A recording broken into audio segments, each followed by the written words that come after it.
那我们从整个医学的角度来分析一下，我很可怜，我自己进步了11年，所以我完全没有办法请到一个跟我一样的医生，我在中立完全找不到。但是我如果找到从台北来的话，我一个月可能要花40万去请他，我请不起，所以我现在全部都自己看。我没有个医生可以看我的诊，看我的诊他们都看不下去。哦，我请过的医生来，我大概都每个月，他的诊一定是没有什么病的，几乎没有的。为什么？因为跟我看的差太远了，就变成，所以我完全没有办法请。我说这是我很痛苦的地方。写了书以后，我更没有想到，那个要做检查的病人会暴增10倍哈，所以让我忙到头都昏了。那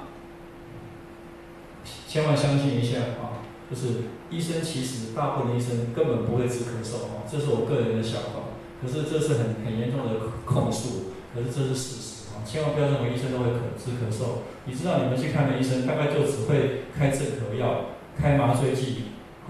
开化痰药、开止痒药，就给你们这样吃，甚至没有效就类固醇，再没有效直接第3代抗生素给你们吃，你们都不知道你们在吃什么那其实我就发现到，咳嗽最常见的急慢性原因，大部分不太严重的，不会要你们命的状况下，大部分是霉菌菌。会要我们命的，大概就是其他的东西，像我们大家常见听到的肺炎链球菌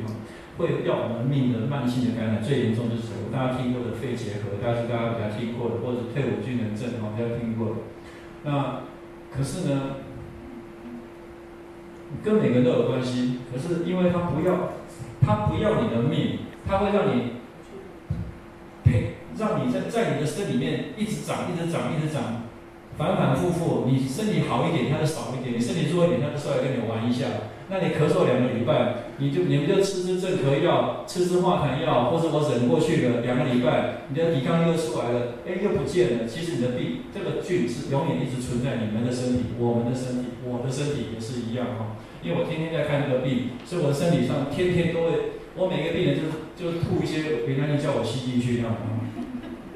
那你知道，我昨天我儿子还跟我说，他刚刚看了一篇论文，就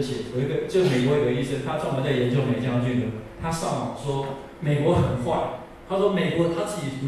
说美国很坏，美国有在研究霉菌。就美国曾经有一个研究霉菌，他把一个很容易让人类生病的霉菌的这个菌种释放到外面去了，结果传染到全世界了。所以也就是说，霉菌有可能哪一天会变得很凶悍，就像当初 SARS 一样那所以想想看，你感冒咳嗽的时候，我就照着念。你长期咳嗽被当作过敏性了吗？你一咳嗽，医生是不是说你过敏？对不起，那咳嗽绝对不是过敏对，你的咳嗽是不是不容易好？我相信大家应该是点头的你会不会觉得医生怎么咳嗽不太会治？每次问他都跟你说你哪有卡，你感冒，你冲啥？绝对没有跟你讲个什么问题都因为他们为什么？因为没有几个医师知道这个菌，因为他看不到这样子。